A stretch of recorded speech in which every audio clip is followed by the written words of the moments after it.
The stars outside the window looked the same as they always did. Cold, distant, and endless. Captain Daniel Harris sat in his chair on the bridge of the Times Wanderer Times and watched them without really seeing them. This was supposed to be a simple mission. Fly out to the edge of the solar system, test the new faster-than-light drive, and come home. Nothing special. "How are we looking, Megan?" he asked. Megan Torres looked up from her engineering console. She was a small woman with dark hair and oil stains on her fingers that never seemed to wash off completely.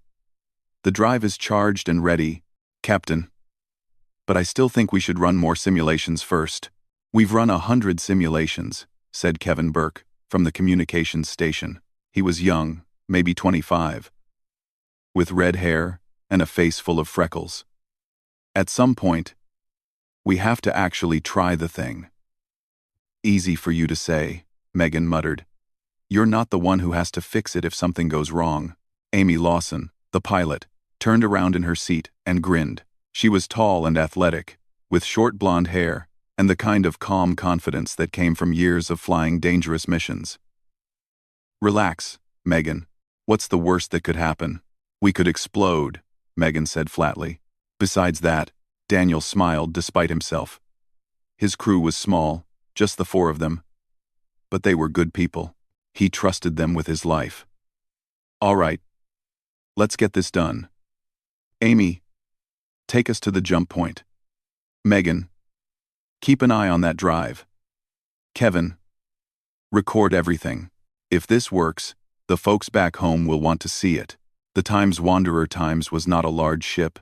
It was built for exploration, not combat. It had no weapons, thin armor, and just enough room for a crew of 4 to live without killing each other. But it was fast, and it was tough. And it had carried them safely through dozens of missions. Amy's hands moved across the controls with practiced ease. The ship hummed as the engines pushed them forward. Outside, the distant sun grew smaller and smaller until it was just another star among millions. "Jump point reached," Amy announced.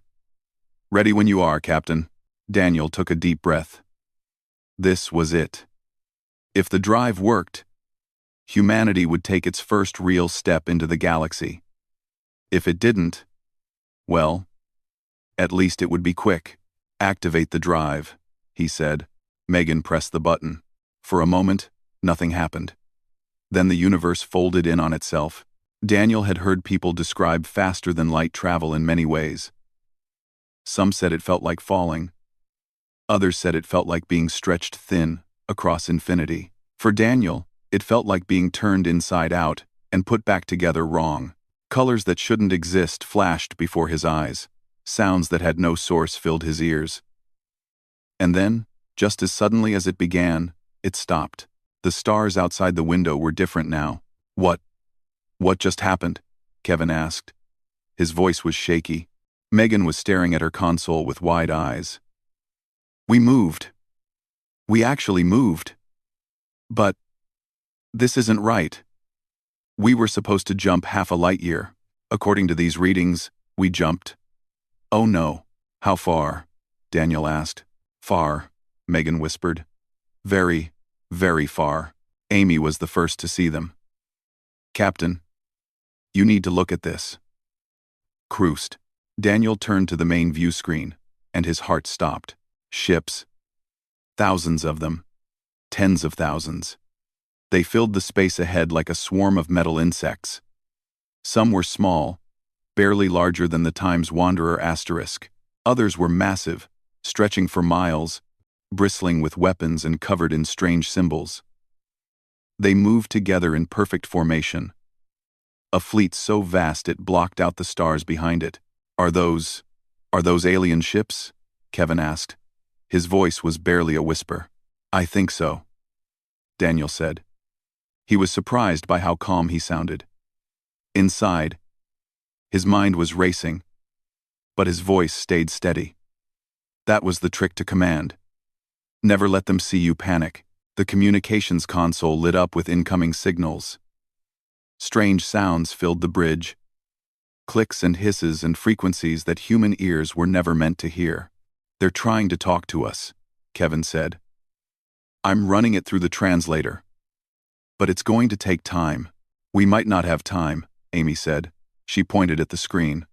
Look, a group of smaller ships had broken away from the main fleet. They were heading straight for the Times Wanderer *. And they were moving fast. Daniel made a decision.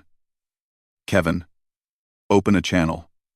Broadcast on all frequencies. What are you going to say? Kevin asked. I have no idea, Daniel admitted. But staying quiet doesn't seem like a good option. Kevin opened the channel, and Daniel spoke. This is Captain Daniel Harris of the Earth vessel Times Wanderer *. We come in peace. We mean you no harm. Our ship experienced a malfunction, and we did not intend to enter your space. Please respond. Silence. The alien ships kept coming.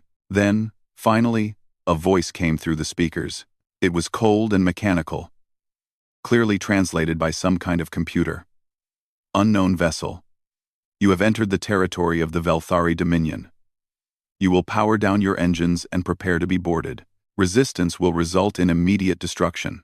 Daniel looked at his crew. They looked back at him.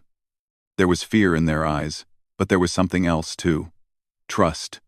They trusted him to get them through this. Understood, Daniel said into the communicator. We are powering down. We will not resist. He made a gesture to Megan, who shut down the engines. The Times Wanderer drifted silently as the alien ships surrounded them. What do we do now? Amy asked quietly. We wait, Daniel said. And we stay calm. Whatever these things are, they haven't killed us yet. That means they want something. Information. Maybe. Or maybe they're just curious. Either way, panicking won't help. Kevin let out a nervous laugh. You know, when I signed up for this mission, I thought the most exciting thing that would happen was finding some interesting rocks on a moon somewhere. Life is full of surprises, Daniel said. The alien ships locked onto the Times Wanderer with some kind of tractor beam and began pulling them toward the largest vessel in the fleet.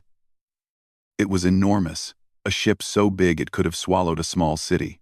Strange lights flickered across its surface, and the metal seemed to pulse like something alive.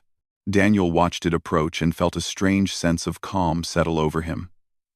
They were about to become the first humans to make contact with an alien civilization. The circumstances weren't ideal, but history rarely happened the way people expected. Whatever happens, he said to his crew, remember who we are. We're explorers, we're human, and we don't break easy. The darkness of the alien ship swallowed them whole. The inside of the alien ship smelled wrong. That was the first thing Daniel noticed. It wasn't a bad smell exactly, just different, like metal and something organic mixed together. The air was thicker than he was used to, and it had a slight yellow tint that made everything look sickly. Armed guards surrounded them as they were marched through endless corridors. The guards were tall, at least 7 feet, with hard shells covering their bodies like armor made of bone. Their heads were triangular, with large compound eyes that reflected the dim lights. They moved with a clicking sound, their many legs tapping against the metal floor. Insects, Daniel thought. They look like giant insects. Nobody spoke. The guards didn't seem interested in conversation, and Daniel had told his crew to stay quiet and observe. The more they learned about these aliens, the better their chances of survival. After what felt like hours of walking, they reached a large circular room. The walls were covered with screens, showing images of the fleet, star maps, and data in a language Daniel couldn't read. In the center of the room stood a platform, and on that platform sat the largest alien Daniel had seen yet. This one was different from the guards. Its shell was darker, almost black, and covered with gold markings that might have been decorations or scars.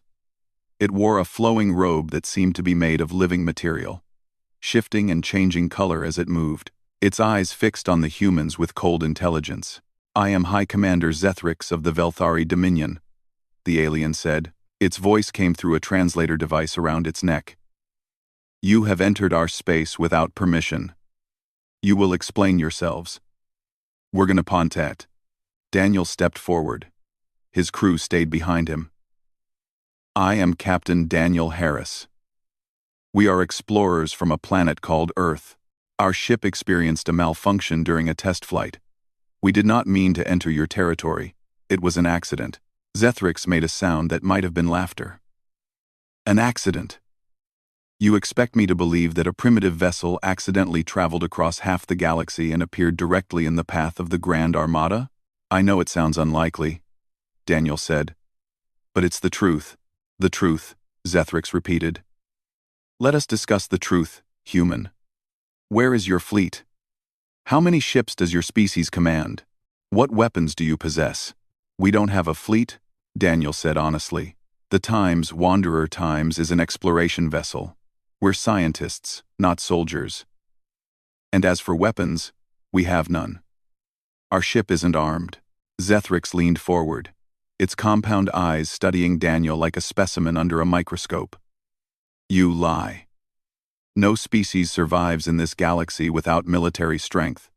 Tell me the location of your homeworld, so that I may assess the threat you pose to the Dominion.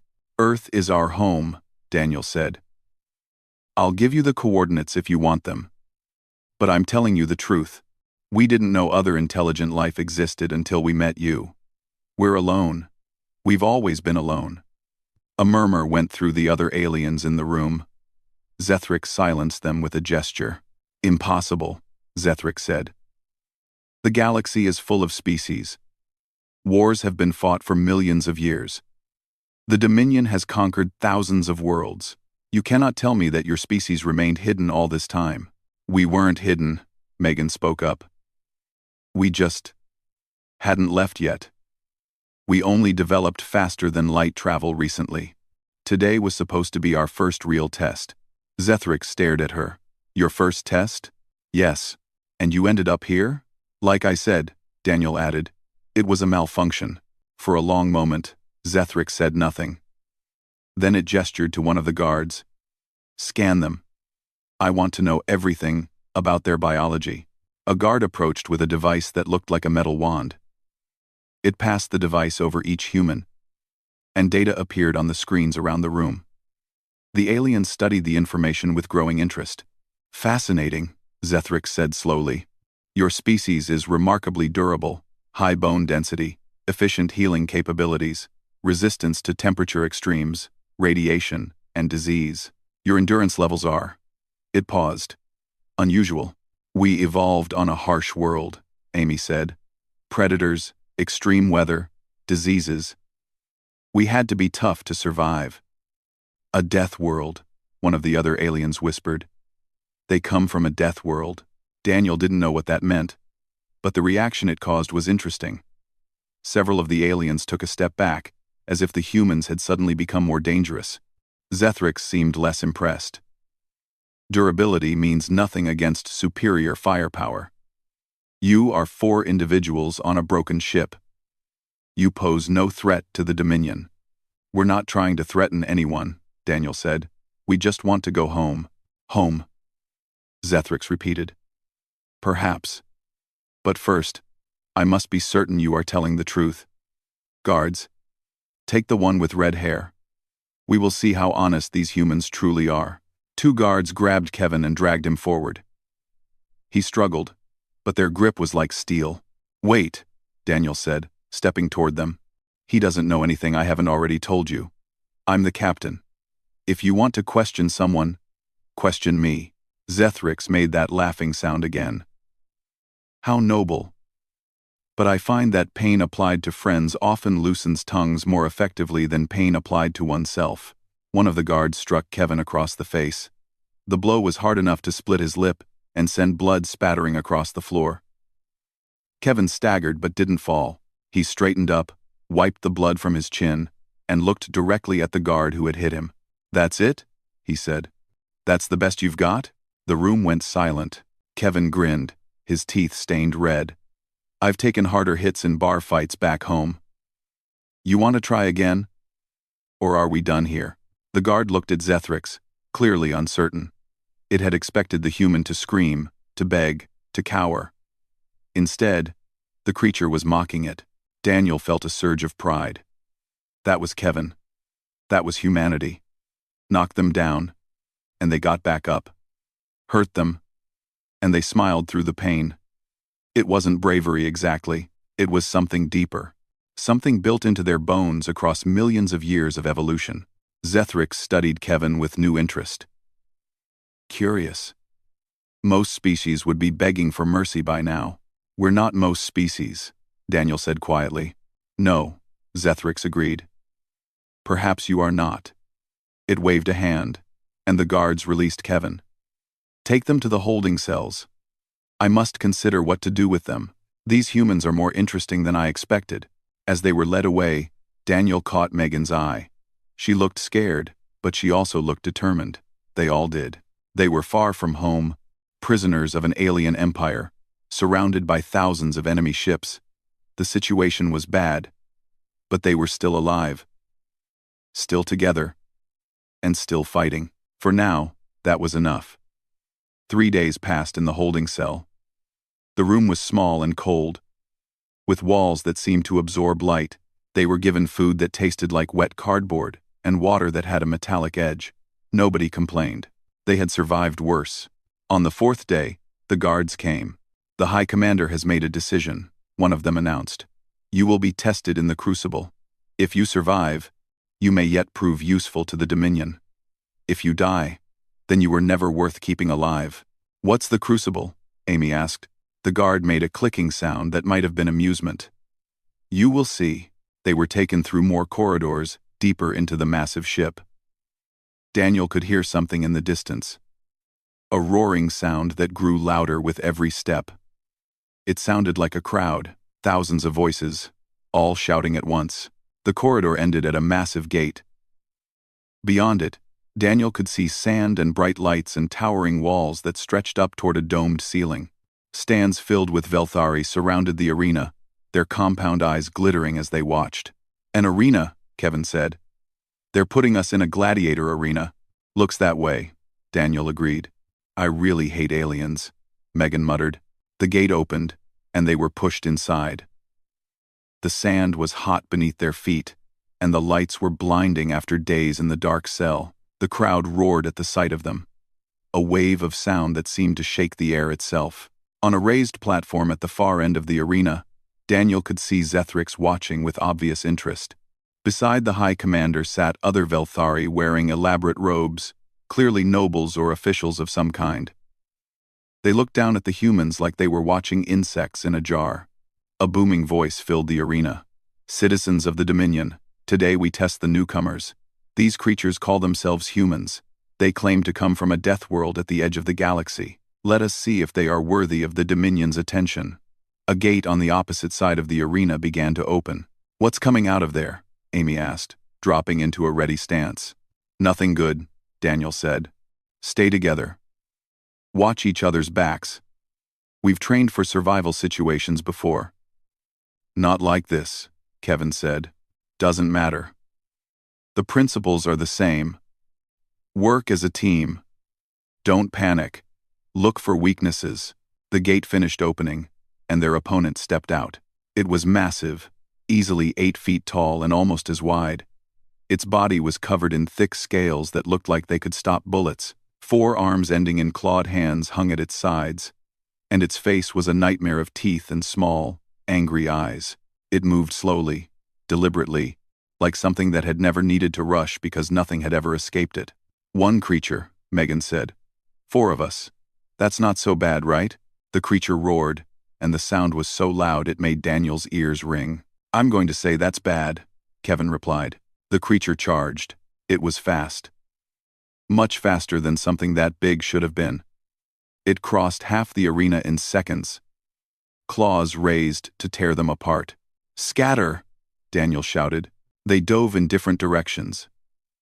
The creature's claws slashed through empty air where they had been standing. It spun, surprisingly agile, and focused on the nearest target. Amy. Amy ran. She didn't run away from the creature. She ran toward the wall, then up it. Her feet pushed off the stone, and she twisted in midair, landing behind the monster. Years of pilot training had given her reflexes that most people couldn't match. She was small and fast, and she used both to her advantage. The creature spun again, confused. It wasn't used to prey that fought back. "Kevin, Megan, circle around," Daniel called. They moved without hesitation, spreading out to surround the beast. It couldn't watch all of them at once. Every time it focused on one human, another would move closer. "Look at its legs," Megan shouted. "The joints. They're not armored." She was right. The creature's scales covered most of its body, but the joints where its legs met its body were exposed. Vulnerable, Kevin picked up a handful of sand and threw it at the creature's face. The beast snarled and swiped at him, missing by inches. While it was distracted, Daniel ran in low and kicked at its knee joint as hard as he could. The creature stumbled. "Again," Daniel shouted. They attacked together. Amy swept in and struck the other knee. Megan grabbed a loose stone from the arena floor and smashed it against the creature's ankle. Kevin kept throwing sand, keeping it blind and confused. The creature fell. The crowd went silent. Daniel didn't waste the opportunity. He grabbed the largest stone he could lift and brought it down on the creature's head. Once. Twice. 3 times. The beast stopped moving. He stood there, breathing hard, covered in sweat and alien blood. His crew gathered around him. They were bruised, cut, exhausted, but alive. All of them. The silence stretched on. Then, slowly, a new sound began to fill the arena. It wasn't cheering exactly. It was something else. Surprise. Disbelief. Fear. Daniel looked up at the platform where Zethric sat. The High Commander was leaning forward, studying them with an expression that was hard to read. "Impressive,"Zethric's voice echoed through the arena. "But that was merely the first test. Let us see how long these humans can last." Another gate opened, then another, and another. More creatures emerged, different kinds this time. Some were fast and sleek, built for speed. Others were armored like tanks. Some had weapons built into their bodies, blades and spikes, and things that looked disturbingly like guns. "Oh, come on," Kevin groaned. "Stay focused," Daniel said. Same strategy. Work together. Find their weaknesses. What followed was the longest hour of Daniel's life. They fought. They bled. They nearly died a dozen times. But every time one of them fell, the others pulled them back up. Every time a creature seemed unbeatable, they found a way. Megan disabled an armored beast by jamming a rock into its mechanical joints. Amy used her speed to lead 2 creatures into crashing into each other. Kevin fought with his fists when there was nothing else, taking hits that would have killed most people and getting back up every time, and Daniel led them. He watched the field, called out warnings, coordinated their attacks. He wasn't the strongest or the fastest, but he saw patterns that others missed. He kept them alive. When the last creature fell, the arena was silent again. Daniel stood in the center of the sand, surrounded by fallen beasts and his battered crew. He looked up at the Velthari watching them. He saw fear in their eyes, real fear. A noble in the stands whispered to another, loud enough for the arena's speakers to pick up. "What kind of death world breeds creatures like this?" Daniel smiled grimly. They wanted to know what humans were made of. Now they knew. Word spread through the Velthari fleet like fire. The humans had survived the Crucible. Not just survived, but won. They had killed creatures that had slaughtered champions from 100 different species. 4 small, soft-looking beings from an unknown planet had done what trained warriors could not. The rumors grew stranger with each telling. Some said the humans couldn't feel pain. Others claimed they could heal from any wound. A few whispered that they had seen one of the humans laughing while it fought, actually enjoying the violence. The truth was simpler but somehow more frightening. Humans were just built different. Daniel and his crew were returned to their cell, but the guards treated them differently now. There was respect in their movements, and something else. Wariness, like they were handling dangerous animals that might bite at any moment.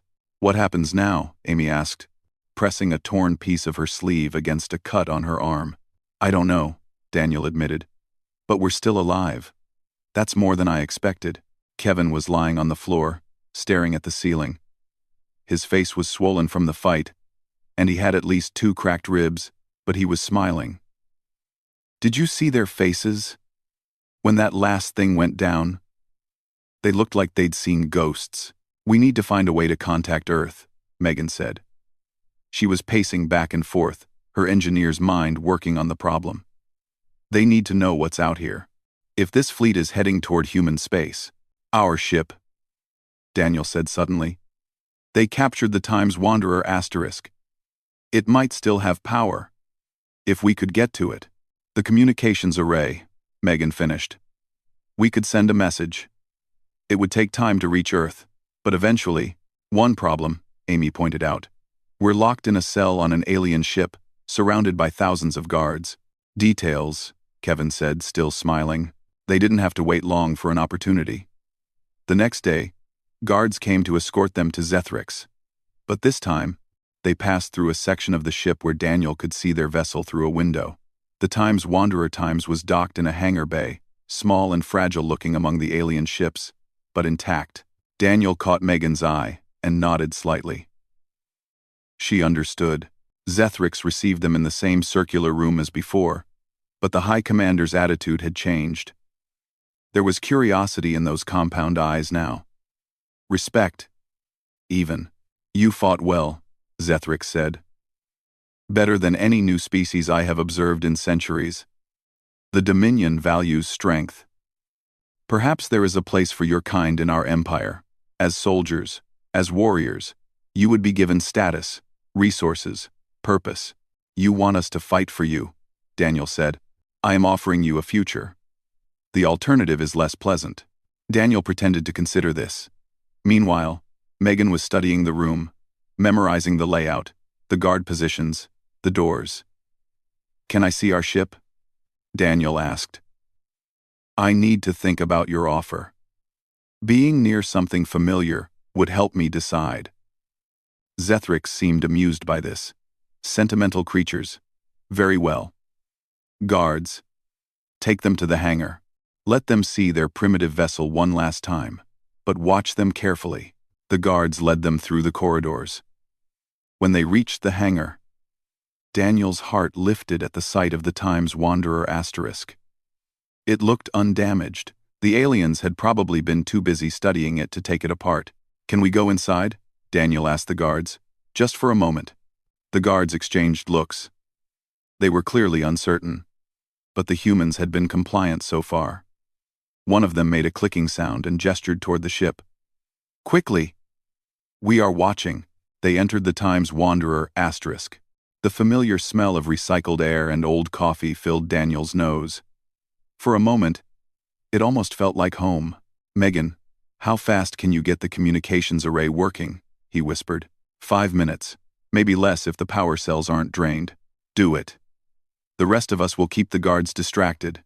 Daniel walked back to the ship's entrance, where the guards were watching suspiciously. "Hey," he said casually, "do you guys eat? Like food? What does Velthari food even taste like?" The guards seemed confused by the question, while Daniel kept them occupied with strange human questions about cuisine and weather and sports.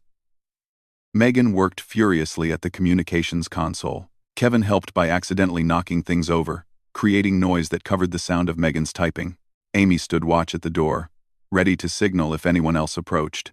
"Done," Megan whispered finally. "Message is sending. It'll take weeks to reach Earth, but it's on its way." The message was simple but contained everything important. Their location, the size and nature of the Velthari fleet, the Dominion's apparent plans for expansion, and a warning: prepare for visitors. They were pulled out of the ship shortly after, but the damage, or rather the hope, was done. Weeks later, the message reached Earth. Admiral Lisa Grant read it 3 times before she believed it. Aliens were real. They commanded a fleet of thousands of ships. They had captured 4 human explorers. And they might be heading toward Earth. She had expected panic. Instead, she found something else entirely. The world's governments met within hours. Old enemies sat at the same table.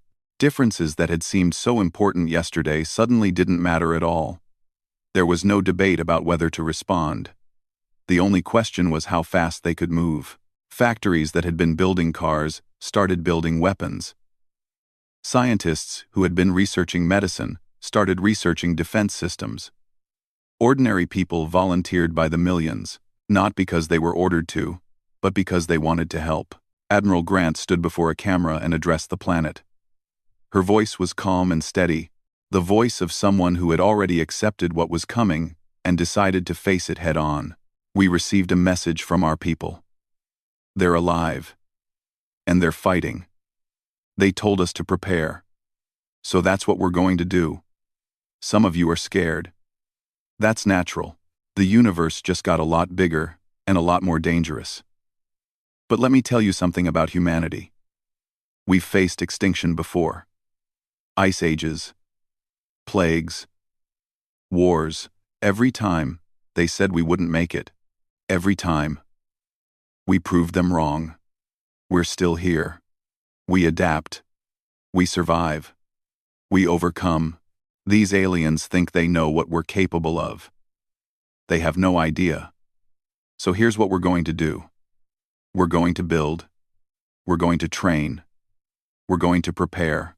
And when they come, because they will come, we're going to show them exactly what humanity is made of. This is not the end. This is just the beginning. The broadcast ended. Around the world, people got to work. Far across the galaxy, still captive on the alien flagship, Daniel looked out a window at the stars and smiled. He didn't know if his message had reached home, but he knew his people, and he knew that whatever was coming, they would be ready. Humanity didn't panic. Humanity prepared. 3 months. That was all the time humanity had to prepare. 3 months to build a defense against a fleet that had conquered thousands of worlds. It should have been impossible. But impossible was just another word humans had learned to ignore. When the Velthari Dominion's Grand Armada dropped out of faster-than-light travel at the edge of the solar system, they expected to find a primitive species cowering in fear. Instead, they found something that made High Commander Zethryx pause for the first time in his long life. Earth's orbital space was filled with defense platforms. Hundreds of them, cobbled together from satellites, space stations, and anything else that could hold a weapon.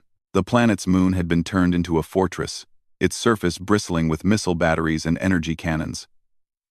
And between the Armada and Earth floated a fleet of human ships. They were small compared to Velthari vessels.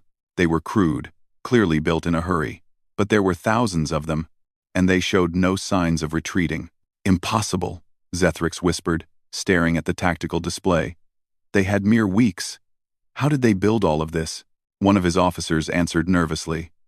High Commander, our intelligence suggests they stopped all other activities. Every factory, every worker, every resource on the planet was directed toward defense. They worked in shifts, 24 hours a day.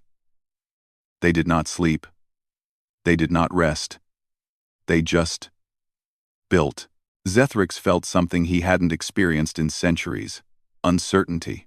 Aboard the human flagship Times, Resolution *, Admiral Lisa Grant stood on the bridge and watched the alien armada fill her screens. It was massive. Overwhelming. The kind of force that should have made any sane person surrender immediately.